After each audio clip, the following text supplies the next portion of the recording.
So, hello everyone.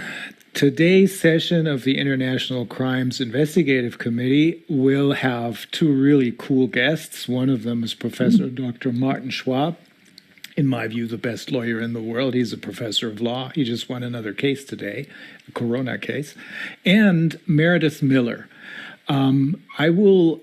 I will ask you, Meredith, because I keep saying she's a psychologist and she keeps telling me, no, I'm not a psychologist, but please introduce yourself so I'm not making any mistakes.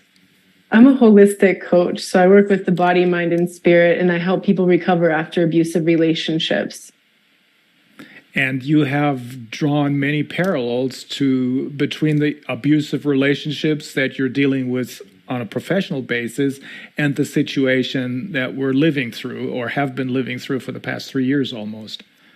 Yes, because it's the same patterns of abuse that happen in the micro level and interpersonal relationships, the families, smaller social systems, and as well as what's happening in society at large. Yeah. And I find that very convincing. There's other comparisons that have been drawn with respect to the Stockholm syndrome. It's also an abusive relationship, isn't it? That's exactly what happens in an abusive relationship. In the relationship, they tend to call it a trauma bond or traumatic entrapment, or I would call it a state of psycho-neuro-spiritual captivity. But basically, it's the same thing as the Stockholm syndrome, even though that comes from a bank heist and a hostage situation. The same dynamics take place because it's a survival mechanism in order to survive in a seemingly inescapable, extremely stressful situation. What's the word again?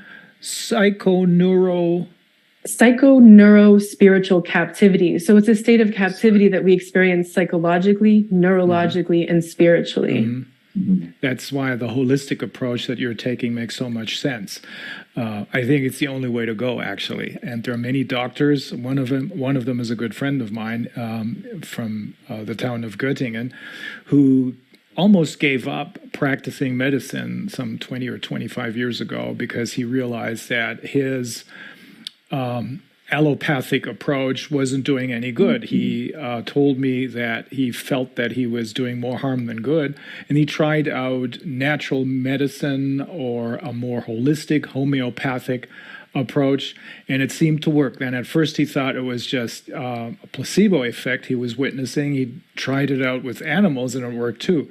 So ultimately he came to believe that maybe that's the only thing that makes sense, and he realized that this is what it used to be, natural medicine. This is what they used to teach at the universities before Rockefeller took over everything and his pharmaceutical industry. And ever since he's telling me he's been happy doing what he's doing. That's awesome. Martin, yeah, well, I hope one of these days he's going to be able to join us here and tell us about his experience. Martin Schwab is the man who wrote a 186-page expert 181-page expert opinion on the role of the media, the mainstream media, that is, in this context. We all know that if it wasn't for the media and the politicians, but the media play a much larger role. If it hadn't been for the media, they wouldn't have come this far. So what is your finding, Martin, as far as the mainstream media are concerned? I know you wrote that expert opinion for our friend Wolfgang Wodak, who was being attacked by the mainstream media. Yes, but the case Wolfgang Wodak made me able to reveal the patterns behind media reporting during the corona crisis. And I may give a brief summary of what I found out. Yes, please. I looked at the methods of the so-called fact checkers, and I found, independent from the case of Wolfgang Wodak, the media reporting took a very one-sided account on the corona crisis. The first thing is journalists who have no idea of medicine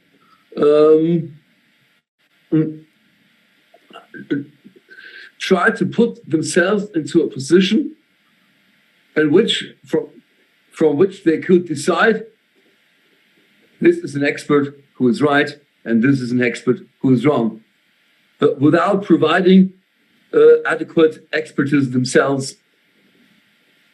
Another finding was they measured the quality of experts with different criteria. Anyone who follows the government is on the good side and is right, and he may say everything and do everything, and everyone who is not in line with the government abuses their freedom, abuses their scientific position, and so on. There was anyone who was not in line with government had to face adverse media reportings, defamation. This was not only Wolfgang Wodak. Wolfgang Wodak was the most prominent case, but not the only case. Mm-hmm. No? They reported with enthusiasm about a study in Nature published in June of 2020 that lockdowns may have saved 3.1 million lives. This was how shall I express this? This was a modeling supplied by Neil Ferguson and his team, the same scientists group who provided the modelings. 1 million intensive care patients, hundreds of thousands of dead. Modelings that follow the logic of garbage in and garbage out. We all know that mathematic modelings only give the findings you first put into them. Okay, and then I looked at the case of Wolfgang Wodak, and I found that one important pattern of the fact checkers is expert 1 says A, but this can't be right, because expert 2 says B. No, there is no argumentation provided why expert 1 is wrong and expert 2 is right. The fact checkers are not able to provide any arguments because they have no idea, they have no expertise. No, but they try to suggest to readers, don't listen to expert 1. We know another opinion of expert 2, and this one is right. It's rather primitive, and I wonder how simply the media reporting caught the minds of so many people with this primitive propaganda approach. Mm-hmm. And another finding was that they suppressed any information which might have caused people not to panic in the face of the virus. They suppressed the information that a PCR test is not able to divide infectious viruses, heart infections, from virus particles from an infection that's long. Wie heißt das? Überwunden. Long overcome. Yeah, mm-hmm. That's long overcome. They didn't even report that the president of the German Robert Koch Institute, this is the equivalent to the American Center for Disease Control, wrote exactly this in a bulletin of his own house, epidemiological bulletin number 93 of 2020. He wrote exactly this. Not every positive PCR test points to an active infection. The relation between genomic RNA and infectious virus particles is numbered 10 to 1 to 100 to 1. This means 1 to 10% of all positive PCR tests really point to an infection. This is what the boss of the German CDC writes himself, and no one reports about this. No one. No, they suppressed studies provided by John Ioannidis, who made epidemiological studies with the finding that the infection fatality rate is equivalent to the one of a normal flu. Nothing was heard about this. Ferguson studies were received with enthusiasm. Ioannidis studies were ignored. And I may list some other aspects, but these are the two most important ones. Yes, a third one may be a study mentioned in an Robert Koch Institute, as a German CDC paper, saying that symptomless infections warrant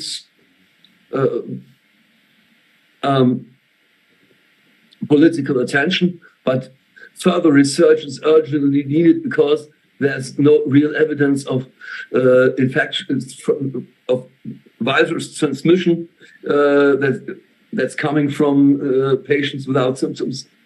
But this was a study mentioned in a paper provided by the Robert Koch Institute, giving an overview on the virus and its characteristics, the so-called SARS-CoV-2 Steckbrief. I don't know how to translate this word adequately, but it's one of those wanted criminals wanted. I was going to say ad, but it's not an ad. You know what I mean? Yeah, those posters. Mm-hmm. Yes, and this again did not incite German journalists to question the theory of the symptomless transmission. Okay, then it was an exaggerated reporting on everything which causes panic and the suppression of any information that might have resolved the panic, that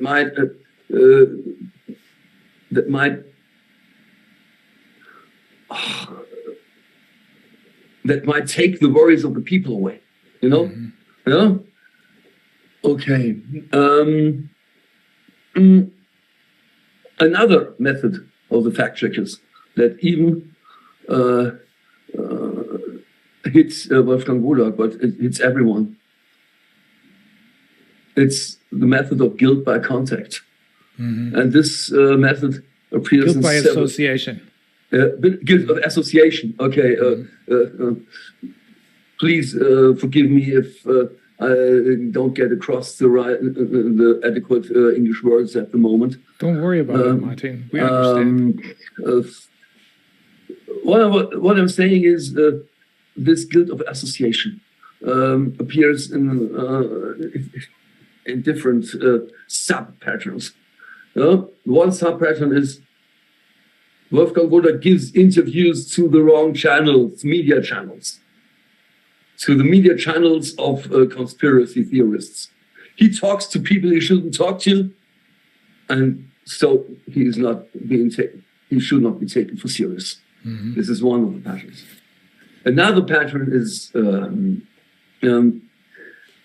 Wolfgang Wodak or other criticists of the corona pandemic policies think the same as right-wing people do. Mm-hmm.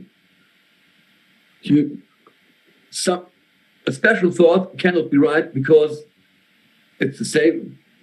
This is exactly the opinion of a right-wing party. very popular. It's the so-called Alternative for Germany, AfD, Alternative für Deutschland. Anything that comes from this corner, it doesn't matter if it's wrong or right. It comes from the extreme right wing. It cannot be right. It's thought shared by the wrong people. You shouldn't share it because even people who are wrong think so. Okay, if you say, if the Alternative for Germany says 1 and 1 makes 2, German politician would say, no, this can't be right. 1 and 1 cannot make 2 because the AfD said this. It's ridiculous. But it puts us back behind the age of enlightenment.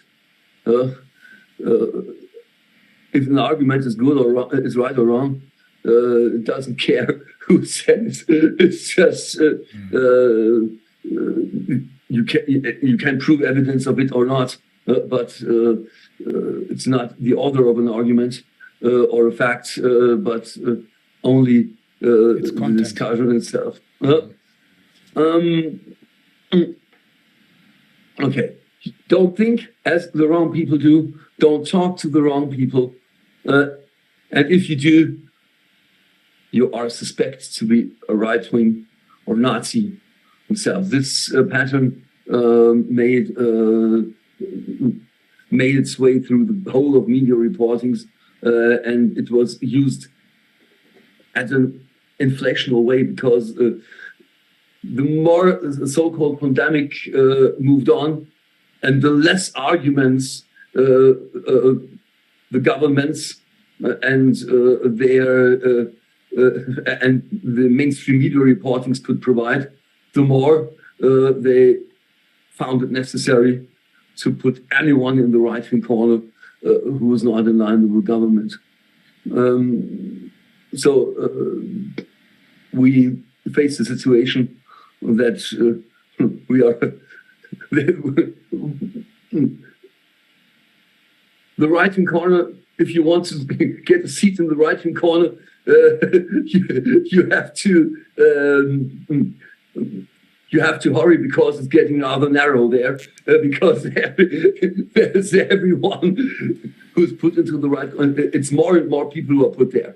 No, not alone, not in the corona crisis matters alone, but also in the climate change matters and in the Ukraine war matters.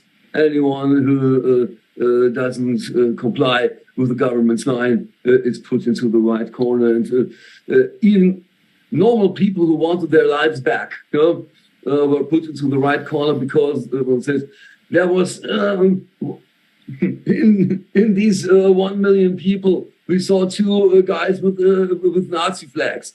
They march along with Nazis, so they must be Nazis themselves. They don't keep adequate distance to them.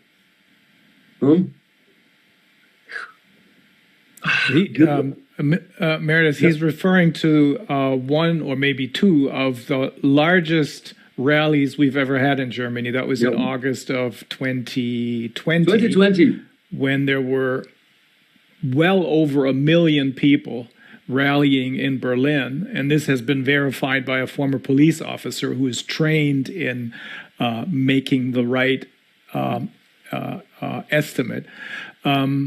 And of course, the mainstream media made this into 17,000, no more than 17,000. And on top of this, since there were a few people marching with not necessarily right-wing flags, but old flags from before the Third Reich even, but because there were maybe a couple of flags that were being carried by people who, well, believe in a different system, I suppose, or I don't even know what they believe in. All of a sudden, the mainstream media made them all into right-wing people who are much worse than the people who rallied with Hitler. In fact, just 2 flags. Just 2 flags, and if you want to joke on it, you may say Nazi apologists used to to walk around with completely removed hair and with little tattoos and baseball, wie heißt das, wie würde man sagen, Baseballschläger? Baseball bats. Baseball bats. The new radical right wings read medical papers on corona lockdown studies and corona vaccines. And I also say, if you consider a demonstration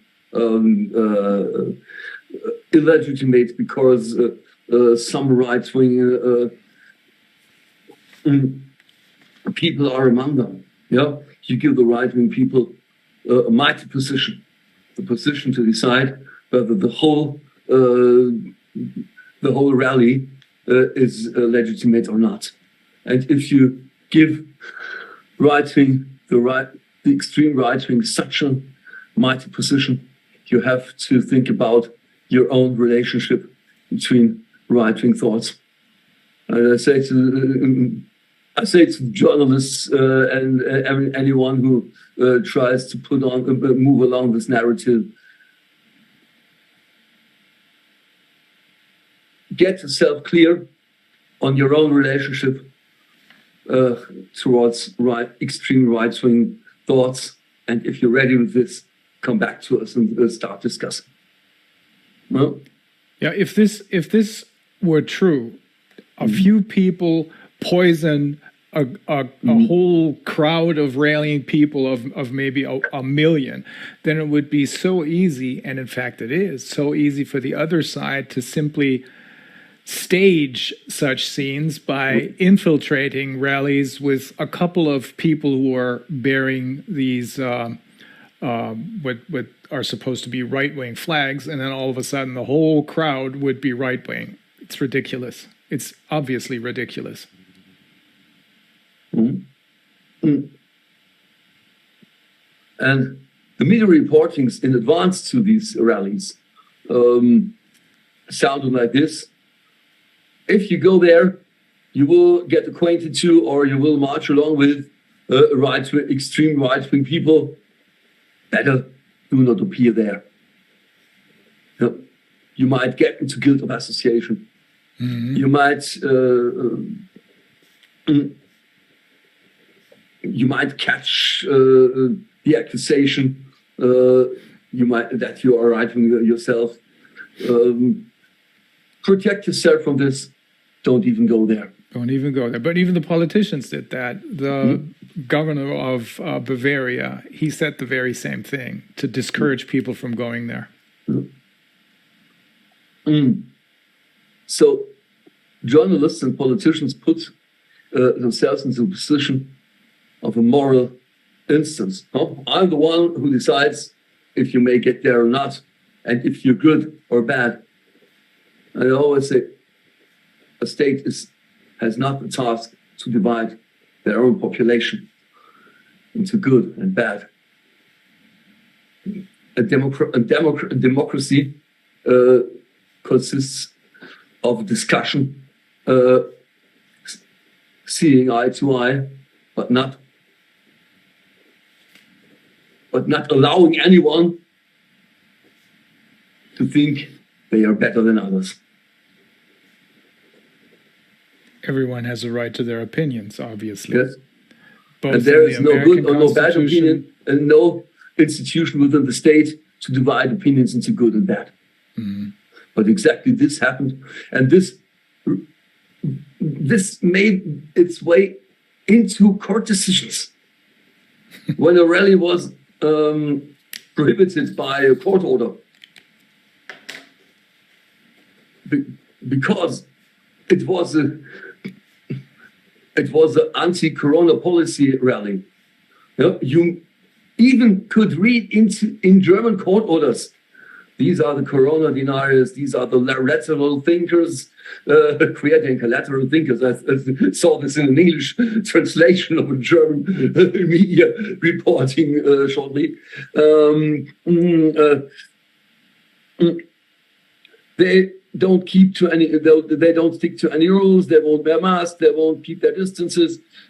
So this really is dangerous for our health, and this is prohibited. But if Black Lives Matter or Christopher Street Day come along, these are the good rallies. No one cares that day. I can give you an example of this. Yeah. Martin knows about this. I just lost a case before a court in Berlin. I represented the owner of Europe's largest karaoke bar, and he had to close down. He's now he had to close down for good because, of course, nobody wants to go there and sing if they have to wear a mask.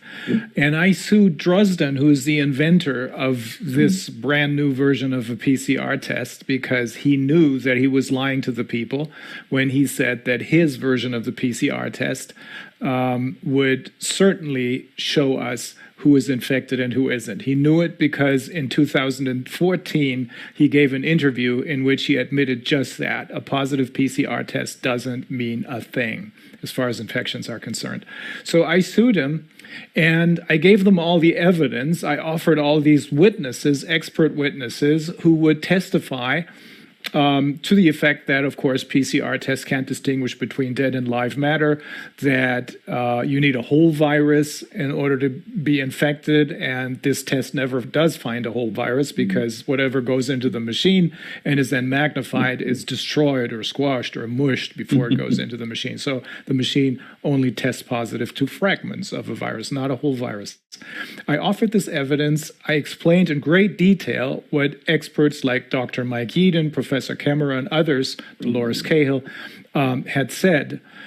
And they simply ignored everything by stating, these are conspiracy theories. We don't have to look into this. Well, they're going to have to pay for this soon. Martin, do you want to take a break? Do you want us to let Meredith give her views on what we're seeing here? This may be a really good idea. I learned last year. I learned much more about the techniques of the propaganda, but I believe that Meredith Miller will have a perfect expert view on this. I just described what I observed. And I just tried to reveal the patterns behind them. But I believe Meredith Miller will be able to get much more deeper in this. Well, Meredith, here's the thing. I think about a year ago, maybe a little less than a year ago, we interviewed Professor Mark Crispin Miller. I'm sure you know who he is. He is a specialist. His specialty is propaganda. And he reminded us that most Americans, and probably most Germans as well, understand that there's propaganda out there, except that they believe that their government uses propaganda against the enemy. What they're not aware of is that, I believe it was in 2014 or so, it was the Obama administration, seemed to have changed, I think it was the Smith-Mund Act, I forget what it really was, but you'll probably know.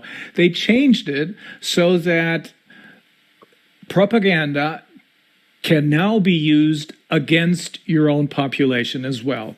People do not know this. Is that the reason, or one of the reasons, why they fall victim to such crude and obvious propaganda?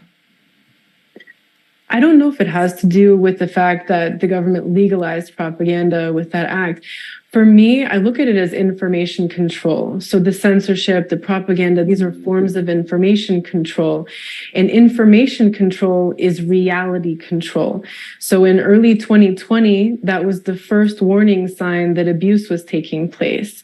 The media started shaping our reality around COVID by controlling the information in order to engineer a new reality, which they called the new normal. And so what happens is the information is controlled, which controls thought, which controls people's perception of reality, which then controls their behavior. So what I saw right on in March of 2020 was the social media sites immediately created new policies. What they allowed to come up, was only certain topics. They only allowed certain sources of mainstream media to be shown. They started flagging other things. And right away, the new language started coming out. These are old terms and old phrases, but now they're using them in new ways. So, for example, terms like quarantine, social distancing, asymptomatic, these words all used to mean something else. So there was this very quick adoption early on all around the world in different countries, and then tailored to local languages, the exact same phrases. Those words and phrases were loaded with information. They're called anchors in hypnosis. But basically, each term, it was loaded with imagery, with instructions. It was like a zip file folder download of information. You heard the word quarantine and you downloaded all this information, which then triggered a state, an emotional state, which then triggered a behavioral response. So they anchored that new perception of reality into the human consciousness, and then they used people to create that reality in the world. And so what is our perception of reality really? Like, reality is made of language constructs. So it's the language that we use that holds reality together. That takes place internally in the self-talk, in the way we talk to ourselves all day long, that inner dialogue. It's like an inventory of our belief systems, as Carlos Castaneda said, and our belief systems shape our perception of reality. But language is also what we use to communicate reality to other people. So one of the first things I started realizing was the importance of unsubscribing from that language, stopping to use that language that they were having us use, because that's what holds together that reality. And any abuser has to isolate the target into a very specific narrative of reality. So that's why there's all this information control. And the information control, the censorship, the propaganda, the smearing, the shadow banning, the flagging with disclaimers, all of that. And by the way, humans aren't the only ones doing the information control and gaslighting. We're also being gaslit by AI. So that's a whole other level that's taking place now because of the technology. But so how did they isolate people? It was through that information control. And the isolation is the first parameter of the Stockholm syndrome, that state of captivity I was talking about. So the isolation is both physical and psychological. Both of these are important. It's the psychological isolation where the majority of the information control takes place. But what is the physical isolation? Right away, social distancing, 6 feet apart, masking, staying home, fear of other people as vectors of disease, plexiglass barriers, school closures, elder abuse, not having visitors at care homes, the abuse of hospital patients who weren't allowed to have visitors and advocates. The physical isolation stops people from sharing information in person. It also triggers our mammalian autonomic nervous system to feel unsafe, right? Because when we're disconnected and we don't have that social connection, which is an innate need, which they knew long before 2020, because they had already done many scientific studies on this, it also causes additional harms. There were psychological studies done that showed the harms of isolation and loneliness, what they call debilitating consequences on cardiovascular and mental health. So we're also now seeing, of course, a lot of what we're seeing is the injuries being caused by the shots, all the cardiovascular injuries. But I think also what we're starting to see is the years of social isolation that is also damaging the cardiovascular and mental health of people. So the psychological isolation, that's where most of the information control happens. So the target has to be completely subscribed to the perpetrator's narrative. They did that by smearing, silencing, getting rid of everything that they could. And the information delivery came primarily through our personal technological devices. We had to have those devices while people were at home. It gave us the perception of being more connected to other people, but actually also that's how we got isolated into a particular perception of reality. So there was a very controlled environment online, the specific messages that the media was putting out, then what the social media allowed out, what the search engines allowed out, there was that massive coordination, which we could call a conspiracy. And even this week at Davos, there's a gathering of people, there was a panel of people, it was called The Clear and Present Dangers of Disinformation.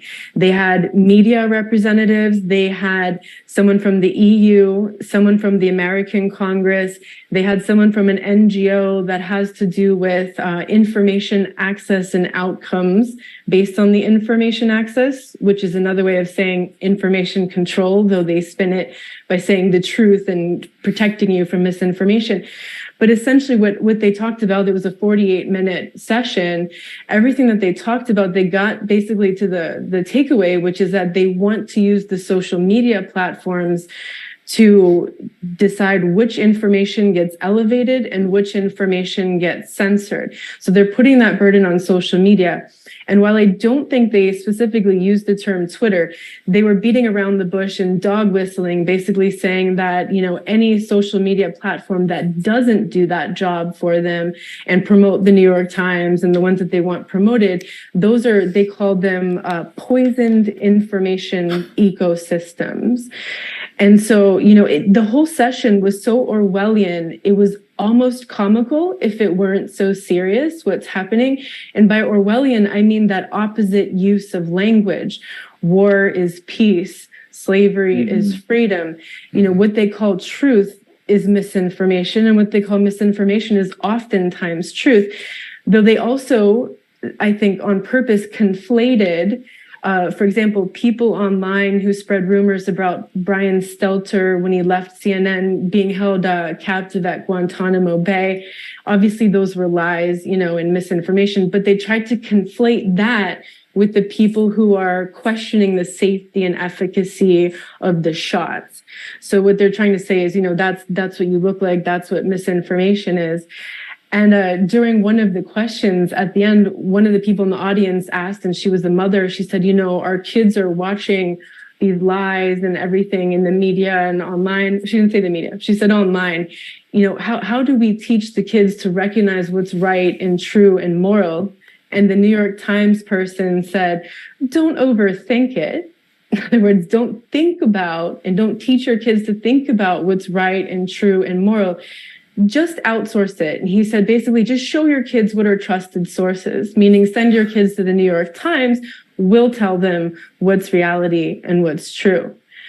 So, that psychological isolation, the gaslighting, which, on an interpersonal level is the psychological warfare that's taking place on a massive level, that's used to distort our perception of reality, and that's used to help them get away with it. So it sounds like moving forward, they're continuing down the same path. They just want more control on these social media sites in order to elevate these particular perceptions of accepted reality for people. How come, this is a central question that many of us have been discussing amongst ourselves. How come that there is a group of people who does not fall victim to this? In Germany, it's probably no more than 20%. In the US, it's probably more, probably 40%, or maybe 30 or 40, or maybe even more. How come some people fall victim to this and others don't? How can this be explained?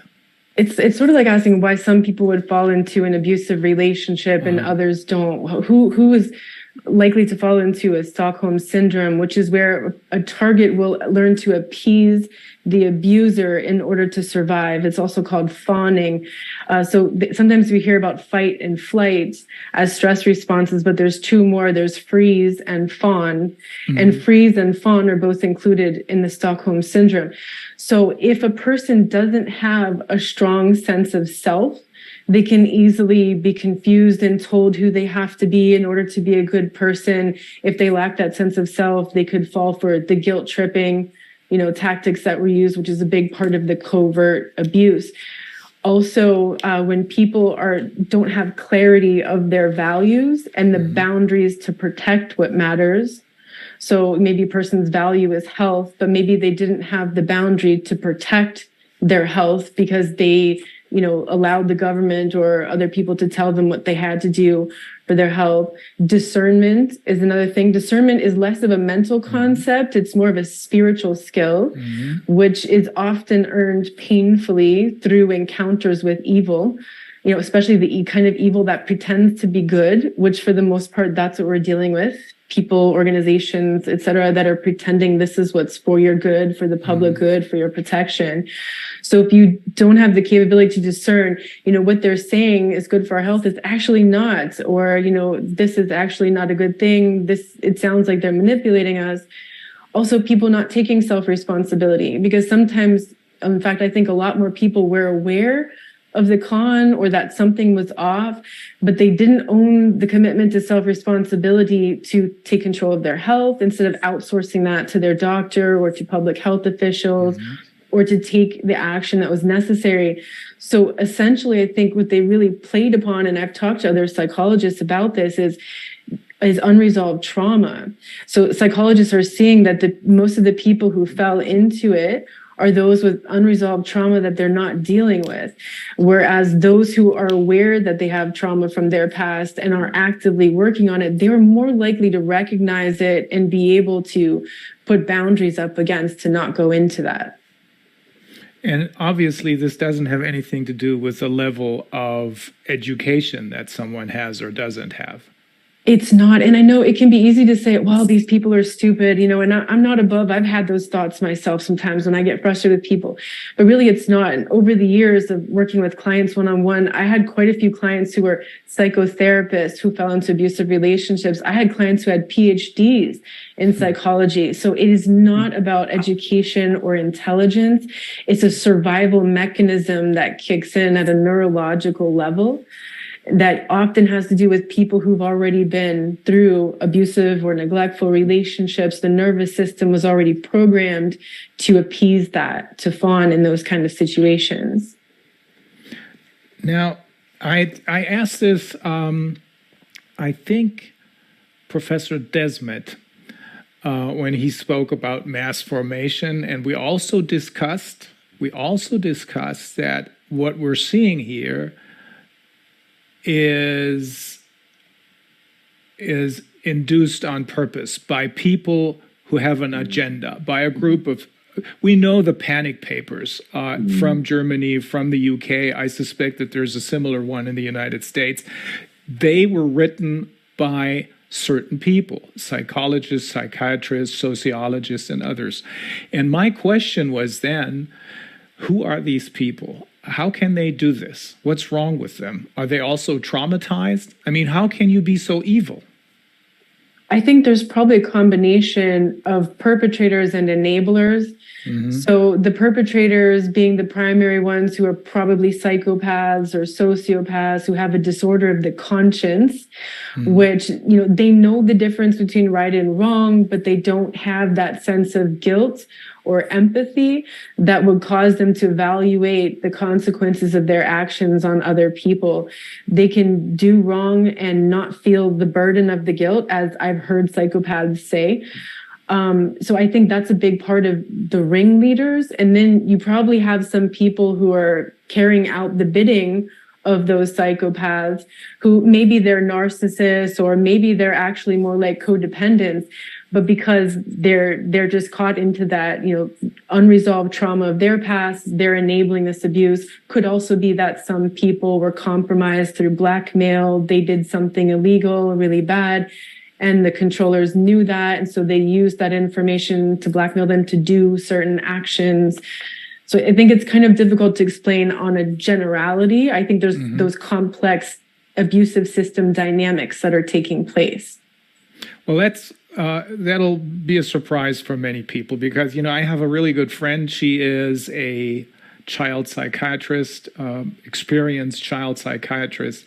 I think she just turned 60 or so. So she has quite a few years of experience. And she left the field in total disgust because she says, we're not treating the children, we're drugging them, we're medicating them, that's all. And she also says the funny thing is that most of her colleagues whom she had to interact with during her work as a child psychiatrist, she says most of these people are themselves badly damaged. And she readily agrees that this is true for herself also. So this is what she said. Most of the people who she met in this field decided to go into this field because they want to cure themselves. Would you agree with that? Yeah, I think that's pretty common in all of the healing practices. They call it the path of the wounded healer, where, your trauma can become your new purpose to help other people. But the thing is, you actually have to be doing the work to get better, because that's the only way that you can help other people heal as well. Mm-hmm. Martin, when you hear this, and you, of course, in the meantime, you know that the fact checkers whom you have looked at, that many of them are being paid by the people who are behind all of this, by the same people who are paying the mainstream media and controlling the mainstream media. Now, when you hear that this is basically psychological terrorism and that people like these fact checkers participate in this, we know about the people who wrote the pieces about the fact checkers, the so-called fact checkers who wrote the pieces about Wolfgang Wodak. Does this play a role as far as the legal analysis is concerned? Does this absolve them of liability? This will be an important legal issue in the upcoming years. I believe propaganda making is a legal issue because we have a German authority named Bundeszentrale für politische Bildung, also Federal Central Office for Political Education. They gave a very exact definition of what propaganda means. Propaganda means destroying any kind of discourse, triggering just emotions, and suggesting the addressee, if you assume what I say, and if you do like I tell you, you are right, and if you don't, you are wrong.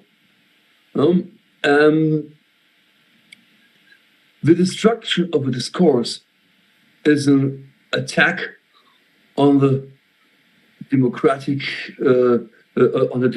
system. We have in German legal terminus. I haven't tried. I just say the German word and then I try to translate this. Freiheitlich-demokratische Grundordnung. What does that mean? We have a basic order that's the German Federal Republic is based on the principles of freedom and democracy. And anyone who dares to question this, maybe put into jail for treason. This is written in the German Penal Code, the German Strafgesetzbuch, Criminal Code. Then anyone has the right to resist. So propaganda making does play a role in a legal context. And I made the same observation that they changed the meaning of the words. I made a speech in April of 2022 in Düsseldorf at a rally, within the frame of a rally.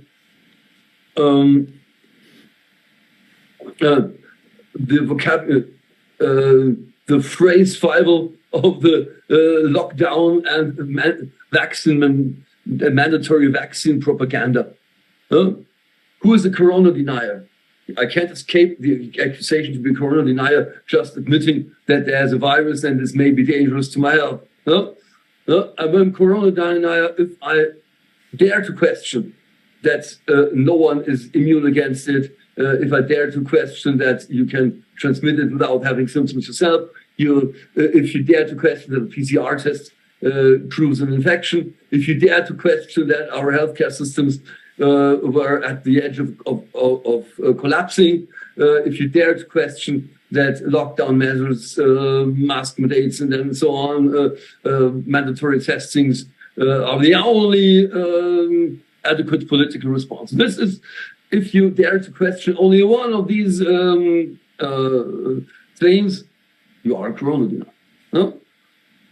Well, what makes you an anti-vaxxer? You may have received vaccines against several illnesses, but if you dare to refuse the COVID vaccine, you're an anti-vaxxer. The change of the meaning of words, and I do believe that this doesn't happen only in Germany, but this happened around the whole of the world. And even the terrorists are the same. Corona denier, the German word is Corona-Leugner. Mm-hmm. Anti-vaxxer, the German word is Impfgegner.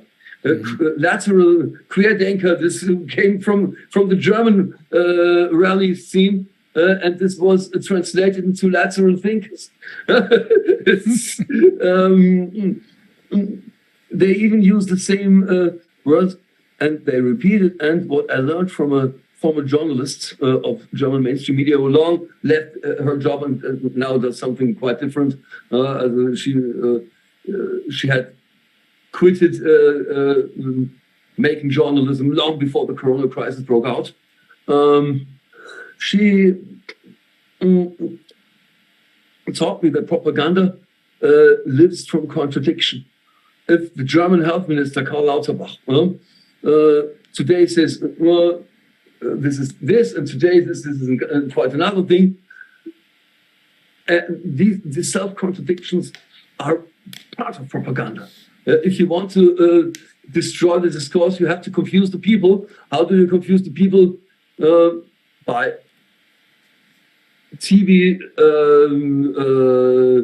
broadcastings. You show one picture, and what the speaker says to this is quite different to this. Or some kind of Karl Lauterbach who permanently contradicts himself. Or if in town A you have to you have mask mandates from 24/7, in town B you have mask mandates from 8 in the morning to 10 in the evening,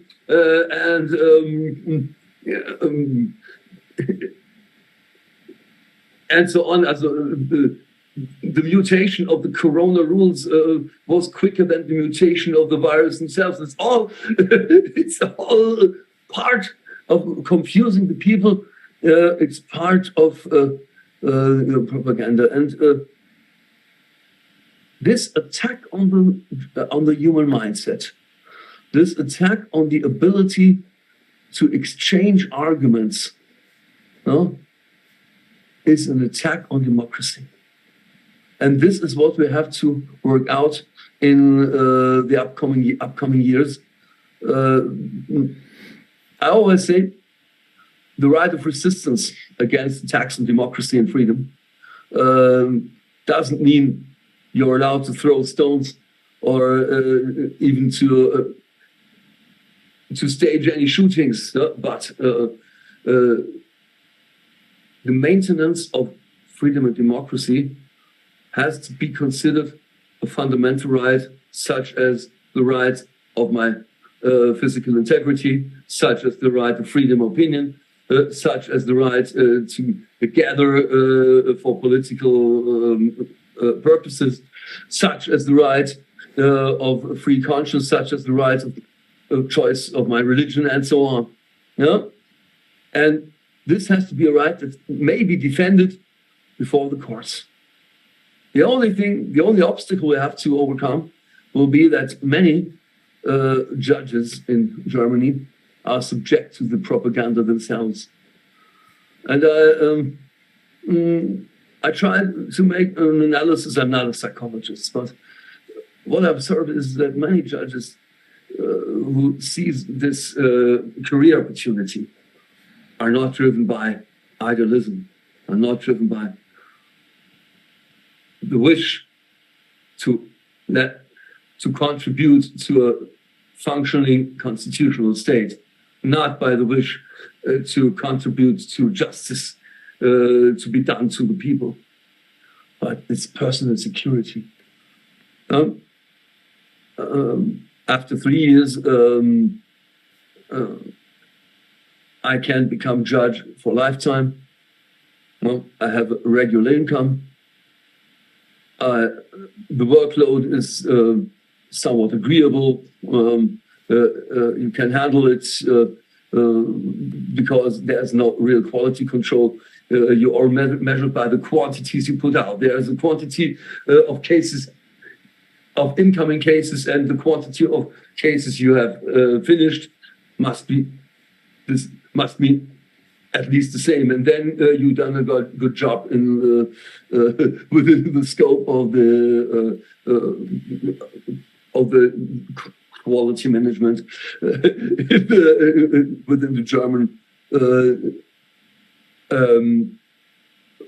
the German court system.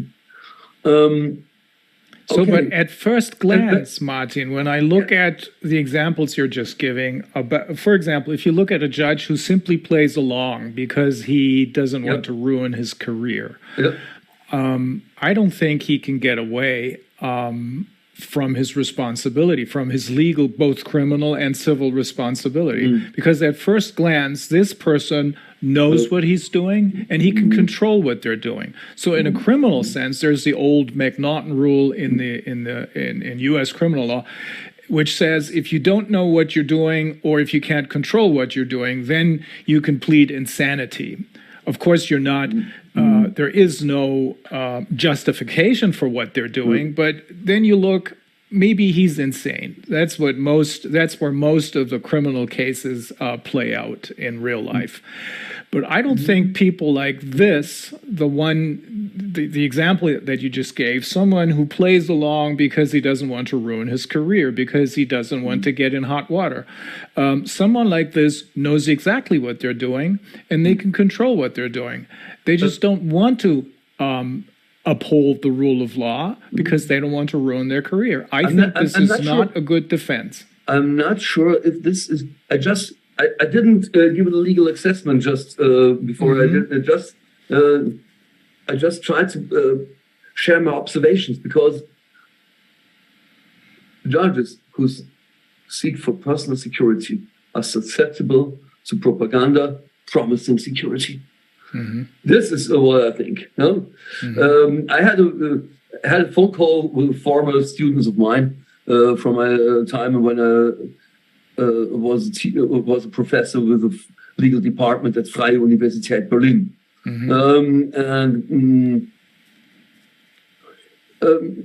She came to me when she just finished school and had to make a decision whether to begin law studies or not. After I had they contacted me for study consulting, and then they began studying. Now she's ready with it. Ready with her studies, ready with her practical stage, ready with both state exams. And she said to me, those of my colleagues in my practical stage who had the biggest fear of the coronavirus, they all became judges. And with jurists who have fear, you cannot maintain a legal state. Well, but within the whole legal education system, they're out to get you, try to wear you down, try to take all of your courage to develop your own arguments and so on. And you are really educated to cling to somewhat German lawyer would say, herrschende Meinung, What would be the major kind of opinion? what? The majority rule. The Majority opinion. No? And if you are socialized as a jurist, clinging to a majority opinion, no? You won't dare to question an authority like a CDC or like an FDA. The German FDA is named Paul-Ehrlich-Institut. It's the same. German courts take for granted what the Robert Koch Institute and the Paul-Ehrlich-Institute tell us. They don't question it, and they fail to fulfill their ultimate mission: control the authorities, because they're susceptible to propaganda and they were taught cling to the majority opinion. I believe these are not more than hypotheses which have to be proven in an interdisciplinary research project. But the legal institutions are somewhat poisoned with this propaganda themselves, because behind the tollers there are human beings who also watch media reportings, also watch TV, also read the papers, and who also not may have immunized against propaganda. And what we have to work out is what can make people get immunized against propaganda influences. Then we have the expectation to professions like lawyers or physicians or teachers at school or professors at the universities must be somewhat of resistance against propaganda. The ability to know what propaganda is. I have to admit, I fell victim to propaganda as well. I was in an ecological party, not in the Green Party. Thank God I never was there, but in a very small party that has a more conservative approach to ecology. I fell victim to the carbon dioxide propaganda as well. And during the corona crisis, I discovered, okay, if I'm lied to concerning the virus, they lied to me on other fields of politics as well. But even before the corona crisis, one of my colleagues said to me, Martin, it's a simple thing with carbon dioxide. We can produce as much as the plants receive. And I said, okay, that's the approach. Just stop the emission of carbon dioxide, everything is okay. Maybe a very undercomplicated approach on climate change issues. But I have to admit, I was alarmed when I wrote the Spiegel article on August 11 in 1986, showing a picture of Cologne underwater, only the two towers of the Kölner Dome, of the high Cologne Cathedral, being seen above the surface of the water. The vision was, in 2030, Cologne might look like this if we don't stop it. Now we face 2023, and Cologne is still visible, even down to the streets. And they changed their tune. Instead of we're going to be flooded, they're saying there's going to be droughts, global warming, climate change. Okay. And nobody seems to notice. But what makes a human being less susceptible to propaganda influence? This have to work out, because we have to consider, can this be taught at school or at the universities, how to resist propaganda? Or is it really your condition as is the susceptibility to propaganda just a trauma that's not solved? Is it a genetic defect, so to speak? I don't know. What do you think, Meredith? I mean, you alluded to some of the solutions. When I asked who are the people who fall victim to this, and what distinguishes them from those who don't, you said that it may have to do with trauma and being aware of your own traumas, which probably makes people more critical thinkers. But there's probably more to it, right? I think we need to teach the sense of self is important, because that's something that it's destroyed in cult environments. They replace the individuality, the individual sense of self with the group identity. So we saw that in the COVID propaganda. You got to do your part for the collective. You got to do it for everybody else. The greater good. The greater good. So we see a lot of propaganda against that. And we've seen that since long before COVID. But also we have to understand how the environment is affecting people. And that environment nowadays includes our technology. So there was Professor McLuhan, in the 1960s and 70s, he was talking about the media is the message, that what most affects us is the technological environment created by each media more than even what's being said on it.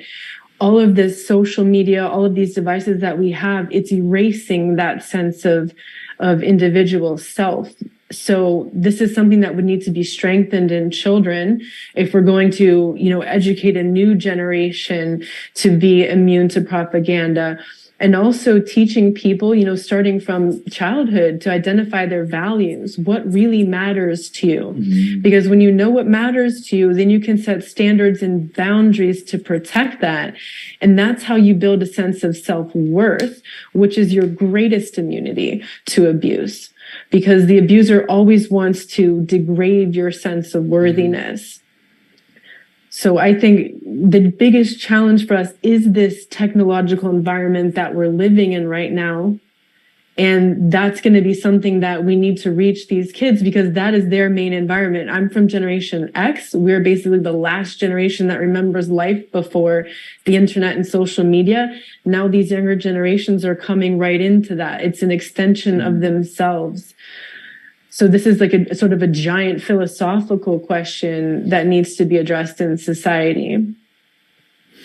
Another thing that I just remembered, because we were talking about conspiracy theories.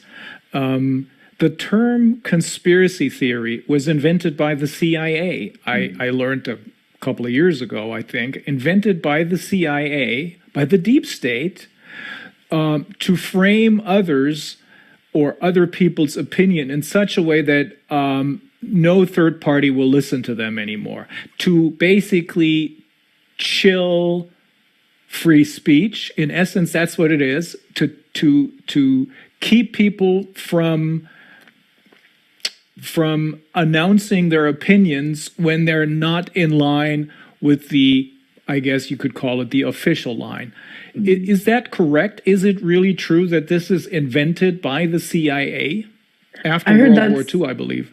I heard it came about as the assassination of JFK. Yes, exactly. Yeah, I didn't really investigate that, but I kept hearing that as well. Over the years, even before 2020, people were talking about that, because I think the term conspiracy theorist really made a comeback in society after 9/11.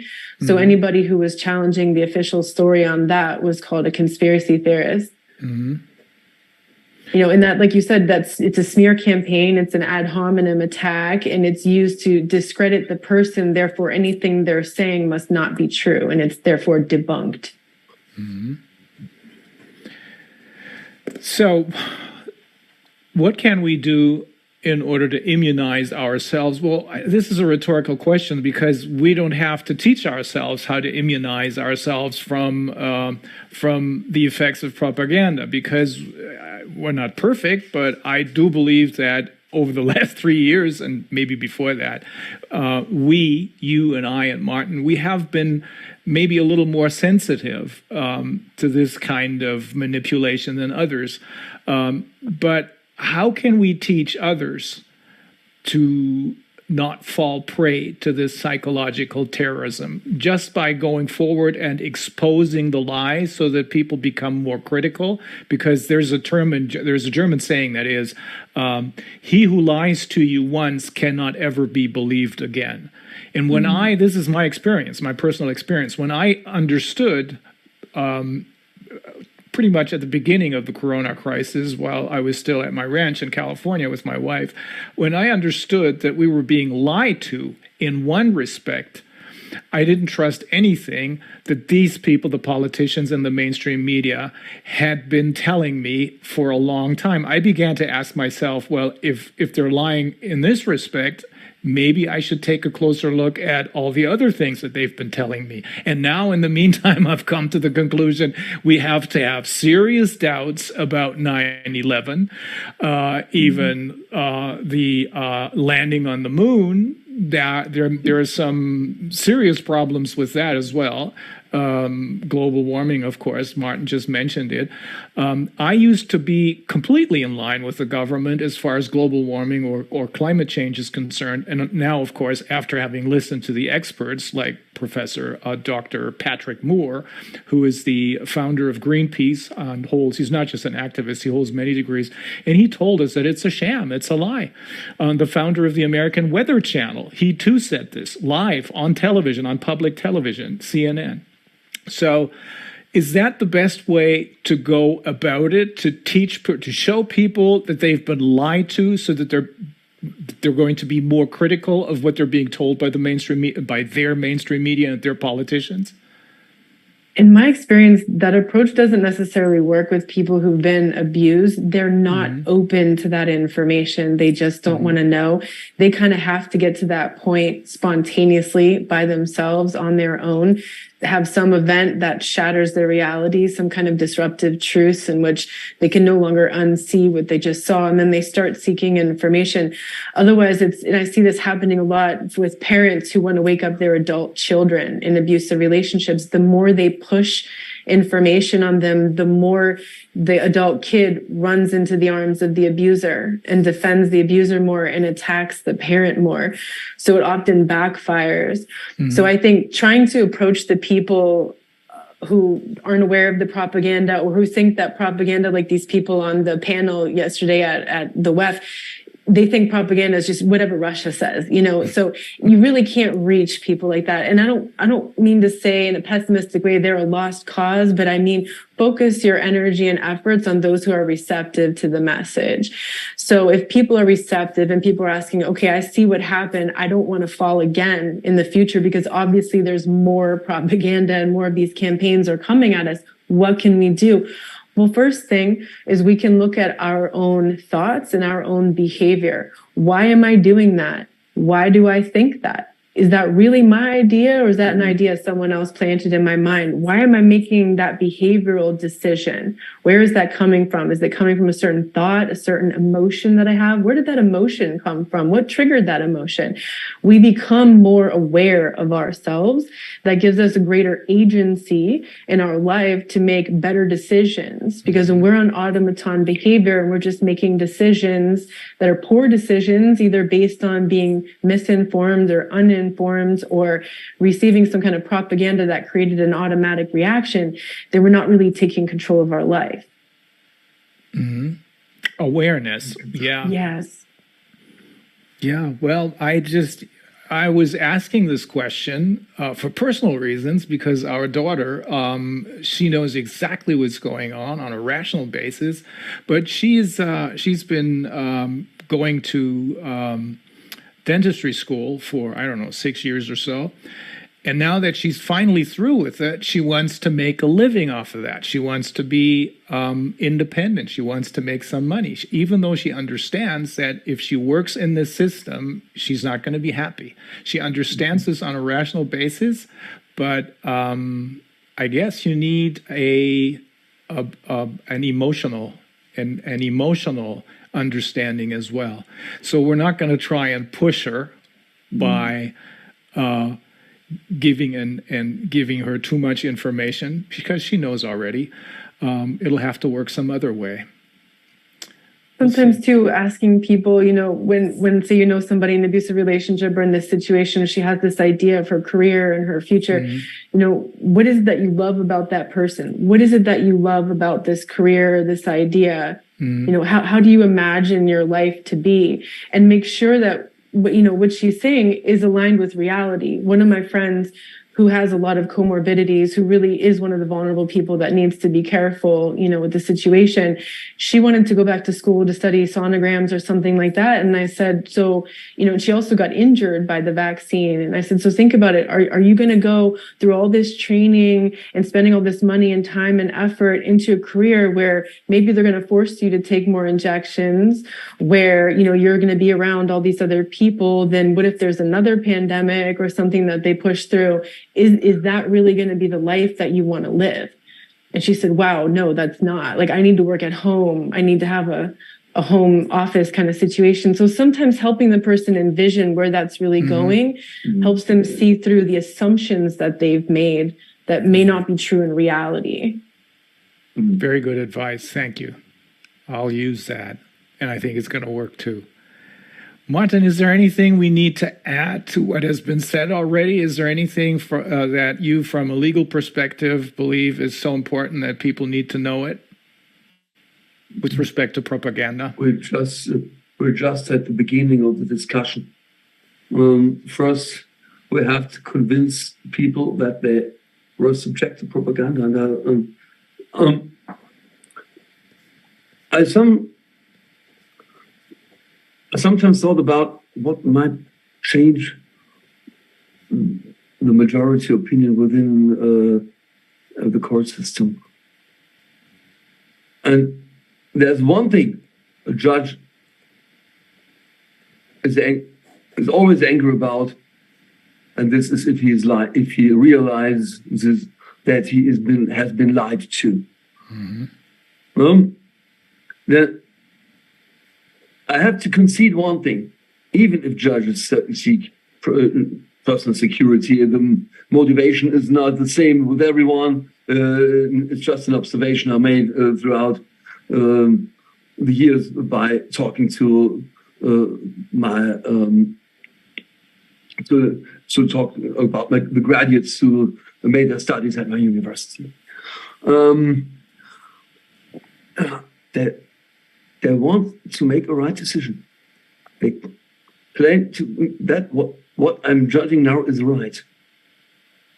And if there's one thing they get angry about is if their decision was not right because a witness or someone else, one of the parties of the procedure as well, provided lies and the judge fell prey upon this, fell prey to this. That means, if they realize themselves this was not right,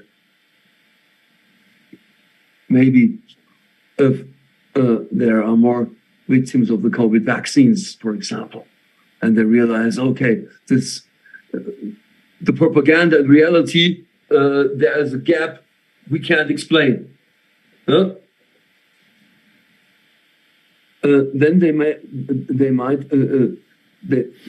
the winds may change, and maybe we have to discuss with some of them. How could you ever be able to? I believe they're not really aware of the fact that they help an agenda contrary to human dignity spread through our country. They do believe that has to be done because it's good for our health. They do believe our government will not lie to us. They will not take measures that damage our health instead of protecting it. Well, and I believe that the advice of Meredith to reflect, was this my idea or was this put into my mind by someone else? Maybe a good basis for discussion with judges. if we have to consider how to deal with the injustice, the severe injustice done throughout the past 3 years.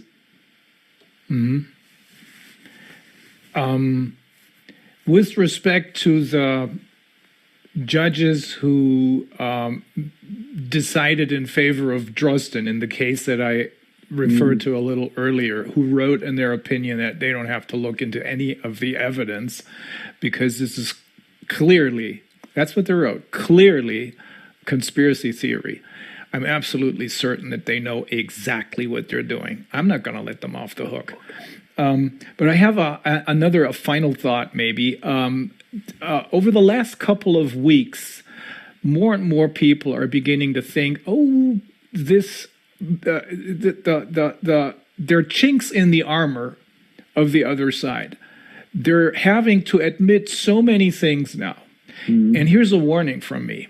That is part of the propaganda. That may very well be part of the agenda. It's called limited hangout. When the other side understands that they've been caught, that they can't hide everything anymore, then they admit to certain parts of the truth in order to distract us from what is really going on. Is that correct, Meredith? It's also a perceived act of kindness, which is part of the Stockholm syndrome, and it keeps a person in what we call the toxic hope cycle. So I would encourage people, even right now on Twitter, you know, all this truth came out, right? But nothing changed. And of course, they consulted attorneys and everything and made sure they didn't violate any laws, but nothing changed in the public sentiment. Those of us who already knew that, well, maybe we feel vindicated that we finally saw proof of that, but it didn't really change anything for other people. So I would urge a lot of caution. I know right now on Twitter, people are very excited. They got their accounts reinstated. They can finally reach people. They can finally get followers again. I am afraid this is just part of the abuse cycle. It's that, you know, toxic hope where it gets your hopes up that the truth is coming out, or we're finally going to be able to use a mainstream media platform, and then something is going to happen to crush your hopes. So be careful that we don't go on that roller coaster, maintain equanimity. And I would really suggest that people get off the mainstream social media platforms. Good. I quit social media, the YouTube, Facebook, Instagram, all of that. I feel so much better. Now, there was a recovery period because a big part of my sense of self was wrapped up in that. It's not easy to walk away from that. But I would really suggest people do that, because what they told us this week at Davos is that's the battlefield that they're going to use to keep pushing these untruths on us, to keep trying to push the propaganda. So we know that's where it's going to take place. We ought to exit those platforms. Very good advice. Thank you. So we have to stay on guard. We have to be aware. Don't fall asleep and think it's over. It's not over yet. It'll soon be over, but it's not quite over yet. Well, Meredith, thank you so much. It's always a pleasure and an inspiration to talk to you. Thank you. Thanks for the invitation. We'll stay in touch. We'll have you on this show again and again and again, because you are so smart. You're an inspiration. Thank you. Thanks. Thank you, Martin. That was cool. Okay. Yeah, thank you, Reiner, for inviting me to the session. The conversations have to go on. Yeah. As long as we discuss these issues, we're bound to find out more and more. And as far as we're concerned, you're right. We should focus on our group of people. We should focus on the resistance and on those who are willing to talk to us. But as long as we're making progress, we're the ones who are going to turn this thing around, and we're going to make the right choices. Thank you both very, very much. See you again soon. Bye-bye. Bye-bye. Bye. Bye.